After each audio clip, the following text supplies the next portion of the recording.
अब चलिए 20 लाख का नुकसान हुआ है, लेकिन इजराइल से सटे गाजा में तो 20 लाख लोगों के ऊपर एक साल से लगातार हमले हो रहे हैं। और हमले क्यों हो रहे हैं ये दुनिया जानती है। अब इजराइल ने पिछले 7 अक्टूबर को हुए अपने हमले को लेकर हमास के बड़े नेता को मार गिराया है, क्योंकि याह्या सिनावर, जिसके ऊपर यह आरोप था कि उसी ने 7 अक्टूबर की हत्याकांड हमला करवाया था, उसे आखिरकार हमले में ढेर कर दिया गया। ये हमास चीफ याह्या सिनवार का आखिरी वीडियो है, जिसमें वो गाजा के राफा में हमास के एक ठिकाने पर सोफे पर बैठा दिख रहा है। ये वही याह्या सिनवार है जो आमतौर पर पूरे लाव लश्कर के साथ चलता है, लेकिन यहाँ सोफे पर बैठा वो लाचार सा दिख रहा है। आईडीएफ का दावा है कि ड्रोन से लिया गया ये वीडियो बुधवार को उसके हमले से ठीक पहले का है। इसमें याह्या सिनवार सोफे पर बैठा है, उसके हाथ में एक छड़ी जैसी चीज है, चेहरा कपड़े से ढका है और जिस कमरे में याह्या बैठा है उसे देखकर ऐसा लगता है जैसे वहां पहले भी हमला किया गया था। मलबा चारों तरफ फैला है।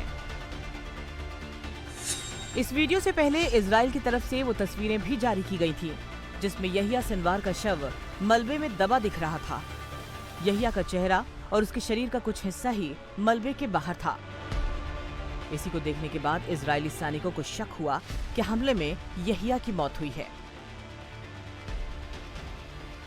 दरअसल बुधवार को इजरायली सेना ने गाजा के राफा में हमास के इस ठिकाने पर हमला किया था। टारगेटेड बम बरसाए थे। इस हमले में हमास के 3 आतंकी मारे गए थे। बाद में जब मारे गए आतंकियों के शवों के डीएनए जांच की गई तो पता चला कि मारे गए 3 आतंकियों में एक याह्या सिनवार भी था।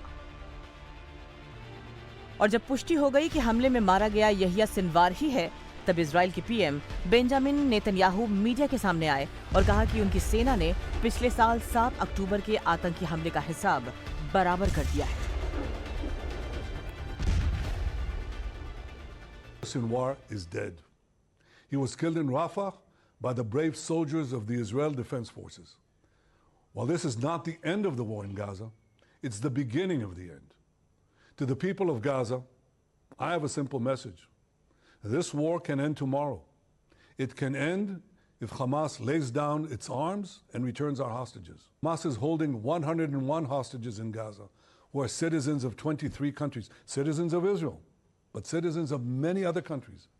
Israel is committed to doing everything in our power to bring all of them home. And Israel will guarantee the safety of all those who return our hostages. Israel की फौज पिछले 1 साल से Yahya Sinwar की तलाश कर रही थी। इजराइल हमास युद्ध की शुरुआत से ही सिनवार इजराइल की मोस्ट वांटेड लिस्ट में सबसे ऊपर था और अब उसकी मौत से हमास को तगड़ा झटका लगा है। पिछले साल 7 अक्टूबर को इजराइल पर हुए हमास के सबसे बड़े हमले का मास्टरमाइंड याह्या सिनवार ही था। इजराइल ने गाजा में अपने जवाबी कार्रवाई की शुरुआत से ही उसे मारने की कसम खाई थी। जुलाई में इस्माइल हानिये को ढेर करने के बाद सिनवार को हमास का चीफ बनाया गया था, लेकिन अब इजराइल ने उसे भी ढेर कर दिया है।